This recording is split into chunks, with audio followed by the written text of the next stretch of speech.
I'll be introducing our keynote speaker. It's my pleasure to introduce Mike Roeth. Mike is the Executive Director of North American Council for Freight Efficiency, or NACFE. It's one of the nation's leading voices for the future of freight transportation. Through initiatives like the groundbreaking Run on Less demonstrations, including the recent Messy Middle, Mike and his team have shown innovation, data, and collaboration can transform the trucking industry. With decades of experience working alongside fleets, manufacturers, and policymakers, Mike has a unique ability to translate complex trends into practical insights and help us understand where clean transportation is headed. Please join me in welcoming our keynote speaker, Mike.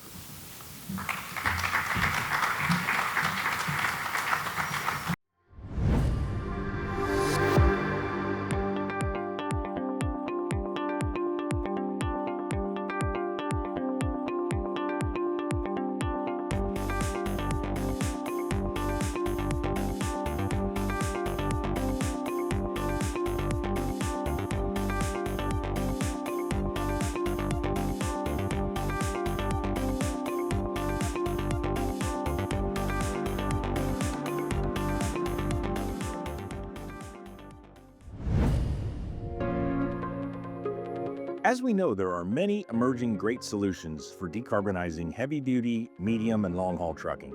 From renewable and biodiesel to renewable natural gas, battery electric, and hydrogen fuel cell electric, all are being applied in very high-efficiency tractors.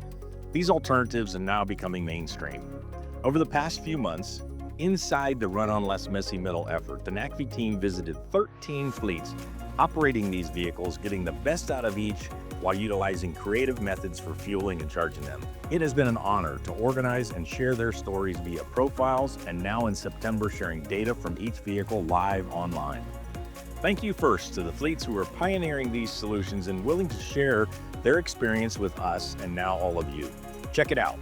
I am confident there is something in here for everyone as we deliver the goods in a greener and cleaner way. Spend time with each of these solutions, the profiles, videos, data, and stories, to help bring clarity to what you should do as a fleet or as a supporter of their efforts, and let's get on with it.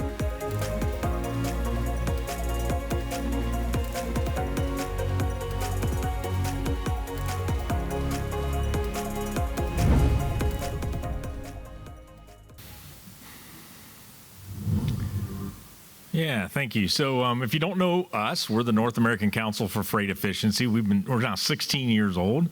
I can't believe it's been 16 years since the idea of an independent, unbiased source looking at these technologies and helping the industry move forward. We started when fuel prices had this aw shit moment of, hopefully, Ann, I'm sorry. 1 minute in, we had this aw shit moment of $5 diesel fuel. So, a group of people got together and said, let's do something about that. And they created NACFE. I've been the only executive director, and I just love this work, and the team is really after it. So I want to spend time, and the program says I'm going to talk about long haul. And, long haul is the biggest nut for us to crack. It's a 20-80 rule. 20% of the trucks burn 80% of the fuel, and whether that's emissions or whether that's money, it's a big issue. So I'm going to go a little fast, but strap on, and I'll be over here at a table tonight and throughout the day tomorrow, and we can chat there more. The video mentioned Run on Less. Really proud of Run on Less. It's now our 5th one, and this one in 2025 tackled long haul. So we call that the Messy Middle, and I'll explain that here in a second.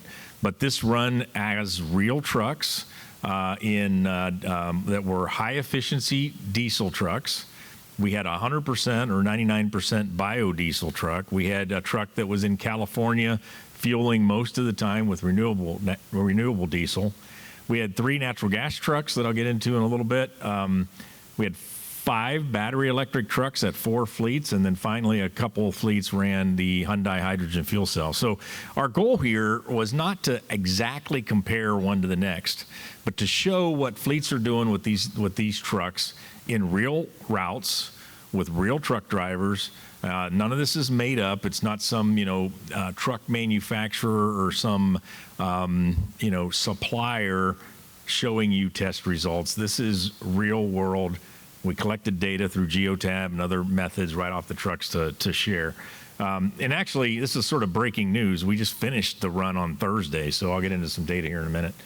I don't need you to read this, but fleets are now have a lot more considerations when they think about their purchases and their operations. So whether it's customers and shippers requiring them to think more sustainably in the goods movement, and yeah, the shippers aren't always willing to pay more for greener freight, but that is a growing expectation. But the fleet, our point here is that the fleets have a lot of considerations to make that happen. I want to, talk about the entire freight movement in North America by a class standpoint. So we don't do vocational trucks. Obviously, it's a big part of some of these segments, but we look at this as in vans and step vans and medium-duty box trucks, class 3 to class 6. We believe those are going to go electric, and that's the solution there. So not so messy in the smaller weight classes. Of course, we got to get power to them, got to figure out where to charge them, but that charging can be really slow. And some of these battery electric vans and step vans are actually at new truck parity. If you go on the Ford commercial vehicle site, the Ford E-Transit is priced on their own web page $1,000 cheaper than their gas version of that same van. So we're kind of there now in some places. But as you move up, it gets really sort of messier, and that's what I want to talk about is like what's going to happen in long haul, whether that's long return to base. Let me go back one slide. As we get down into class 7 and 8, or mainly this is almost all 8, we have return to base operations that typically work with a day cab. And we segment that into short, medium, and long. So, a short distance city heavy tractor probably brought all of our lunch here with a Cisco or US Foods or somebody brought our goods here on that. So that truck may be 100 miles a day. They stay in the cities and probably will be that electric truck as we keep working on the things needed there. But as you get to medium distance or long distance return to base, and then what we would like the industry to think about is over the road being the sleeper trucks, irregular routes, crossing the country, truckers oftentimes sleeping in truck stops at least a week at a time. Now, in class 8, I just love to show this chart because a lot of people think class 8 is all sleeper trucks and long haul. And that's the big blue. So it is the big portion, but it's only for 44% of truck production, class 8 truck production. 25% are vocational trucks, garbage trucks, concrete mixers, snow plows, a plethora of different kinds of trucks in that vocational segment. The green is what's actually growing, and it is day cab production by the truck manufacturers. And so those day cabs, by their definition, really don't go out overnight. Now, a small portion, like 5% of day cabs, will go out and they'll do an overnight before they come home. The driver will mostly or the fleet will find them a hotel to stay at. But there's a growing regional haul, hub and spoke sort of thing going on where a lot more trucks are returning to base. And that's a good thing for all of these alternatives. And I know, Ann and the Clean Cities all over the country have been doing this for 30 or 40 years. This movement to more day cabs and less sleepers, more freight being organized and disciplined, is a real benefit to these alternatives that we've been working on for a long time. So what do we mean by the messy middle? We at NACFE, we've done a fair amount of work on looking at this heavy tractor market, both return to base and over the road. And we truly do believe confidently that the future's electric. I've got a lot of friends that are like, Mike, you sold out. What the hell happened to you? You were a diesel engine dude. I was at Cummins. I was at International. It's been my life. And, there's this term, diesel's in my blood. But its days are numbered. Not for clean air and sustainability, which is there, but for cost, performance, drivers love them.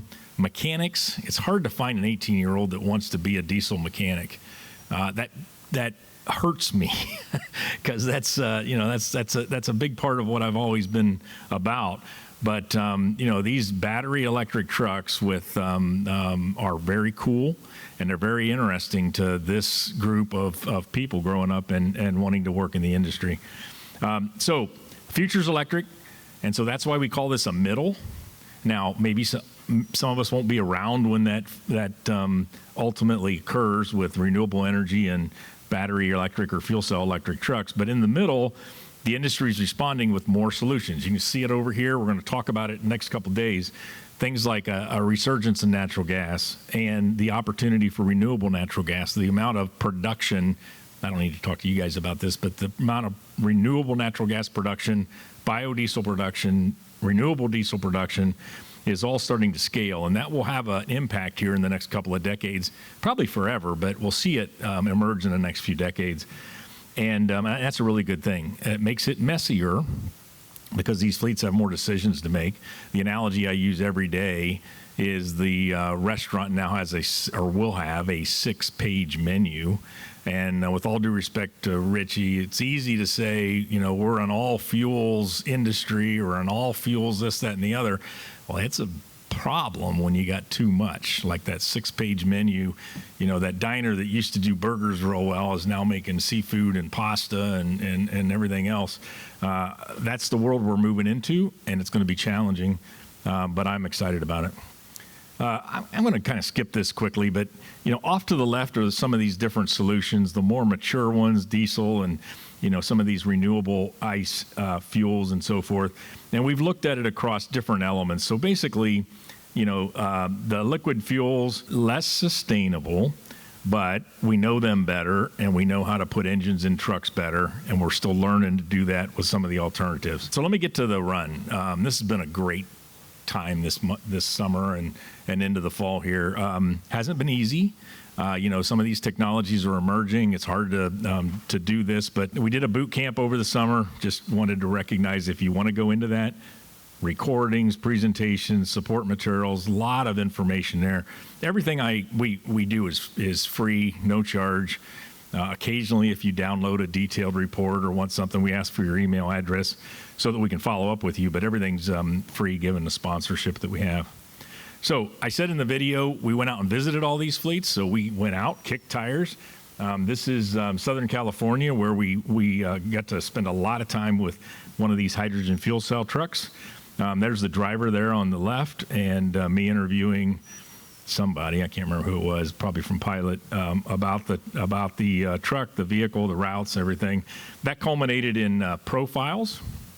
So 13 fleets, 13 profiles that included things like a 10-minute video about what we learned with the voices of how they're making this work. And then in September, we just concluded last Thursday, we operated 18 days. So we had 14 dashboards over 18 days watching these trucks perform. So let me give you some highlights around what we learned and what we're going to do going forward. So we had 4 trucks that were operating diesel engines. So on the left, Henry Albert's an owner-operator, Albert Transport, and then at the bottom is Mesilla Valley Transportation. These guys were all over the country using and fueling at truck stops, getting whatever diesel, probably biodiesel blend. Those two did 11.6 miles per gallon over the course of the 18 days. I tell you what, first of all, the drivers, the Mesilla Valley had a team. Henry's been driving. These guys are savants. I mean, they literally know. I mean, they just know how to drive, and they're like hyper MPGers. They also have great equipment. They also are careful with speed. So the Mesilla Valley truck, you'd be upset if you try to go around them. They're like 55, 60 mile an hour at the best. But they find and they put a team in that truck, so going slower isn't quite such a disadvantage. Off to the right, we got 2 trucks that ran on the bio and renewable diesel fuels. Schneider, that was domiciled out of Phoenix, and they did a lot of their miles in California. And Frito-Lay, that's a 99% biodiesel was about how much they ran. We ran in September. That truck's a dual fuel. It had the Optimus system on it, so it starts up in the morning or in the evening or whatever off of conventional diesel out of a smaller tank or out of one tank. As soon as the temperature gets up to a certain number, it's not that high, like 80, 90 degrees, the biodiesel kicks in 100% of the time. They run that for 10, 11 hours, and then they flush the system actually with the petroleum diesel when they shut down.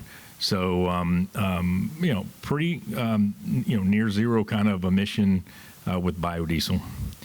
So here's the numbers I already said. The two on the left there did 22,550 miles in the 18 days, and we had the biodiesel truck did 9.5 mpg over 5,400 miles. So again, a really impressive fuel economy using a very clean fuel. You get to the natural gas trucks, and these are a little different. We sought fleets that were running the new 15-liter Cummins engine, and so all three of these trucks, Peterbilt at Wegmans up in the Northeast, UPS out of Salt Lake City, and the Clayson Groups out of Alberta, I think. And what these fleets wanted to do is, they've been waiting for the 15-liter, mainly for power and torque to get the job done. So let me just run through this. They all ran really challenging routes. All of them ran double and triple trailers. And the Wegmans and the Clayson consistently ran over 120,000 GVW. So really heavy loads. And so the story here isn't so much about their efficiency. They're in the 5 to 6 mile per gallon diesel equivalent levels. But they're doing the job of 2 tractors and 2 drivers by hauling these double trailers. And now the engine can do the job. And all 3 of these fleets, a couple of them use only RNG or have the system behind it for RNG, and all 3 of them are trying to. So here's that Clayson truck. I just want to show this. This is the kind of data you might see if you go, or you would see if you go on to runonless.com, pick that Clayson truck that's running in Canada, Western Canada. There's the 2, they haul a lot of fuels, so they actually are hauling a lot of biodiesel and renewable diesel.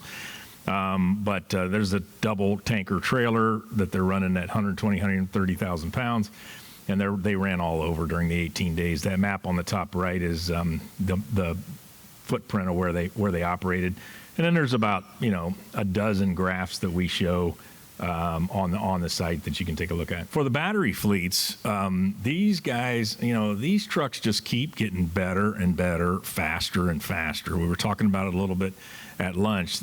We had Saya, who, 125-year-old trucking company.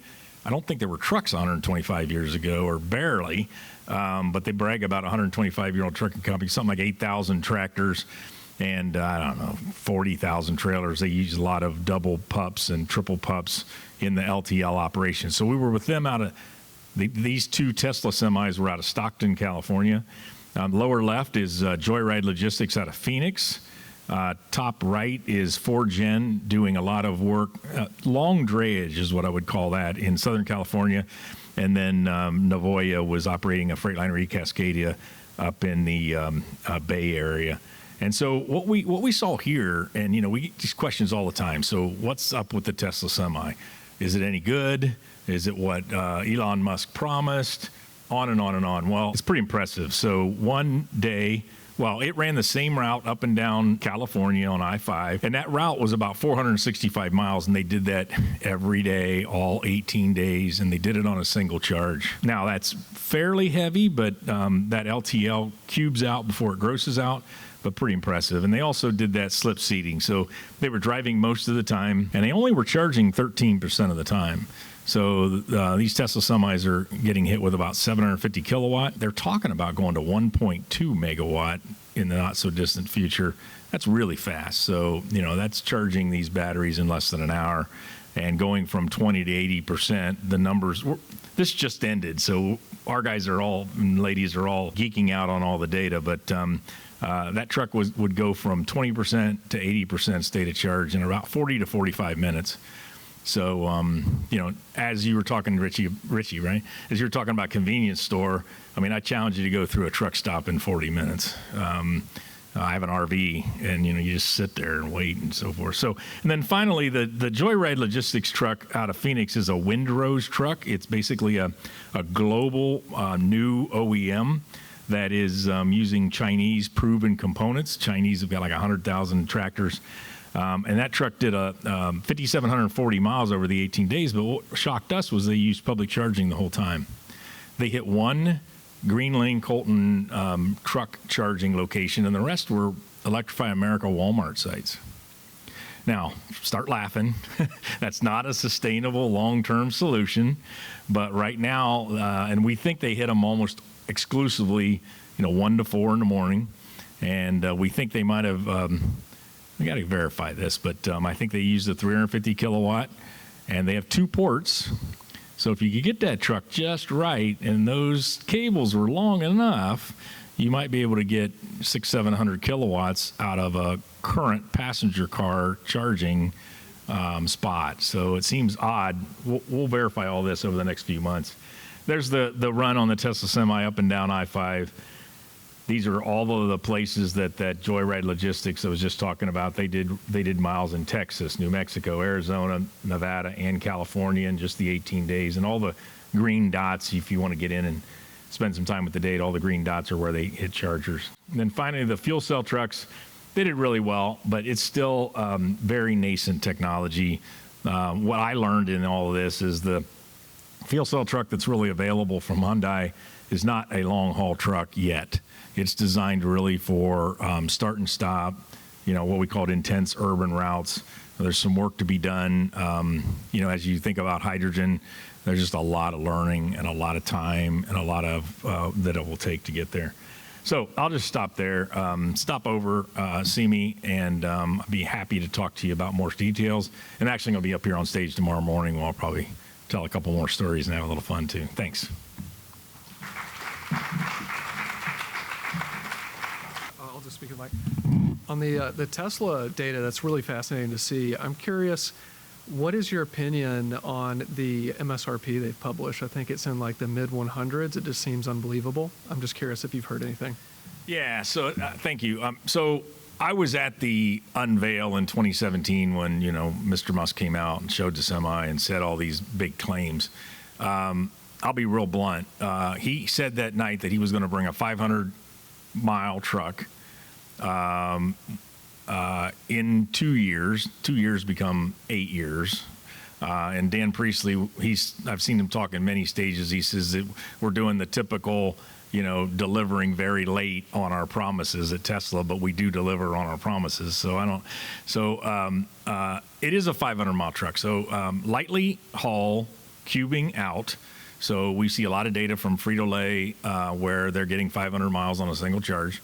The data I showed, and then the data we had in 2023 with a Pepsi Beverages was nearly, in the 70,000 range all the time, and it was 410 miles. So 500 miles lightly loaded, 400 miles heavy loaded. We're verifying that is what it is, and that's really what he said that night. He also said that night that they were going to do 2 versions, a 500-mile and a 300-mile. The 500-mile has 9 battery packs. That's the only thing they've produced, the only thing they've been talking about, well, the only thing they've, kind of really showed. But they do keep talking about a 300-mile truck, probably with 6 batteries and not 9. Diesel truck prices have gone up 30% since the 2017 with supply chain and just with increases in pricing.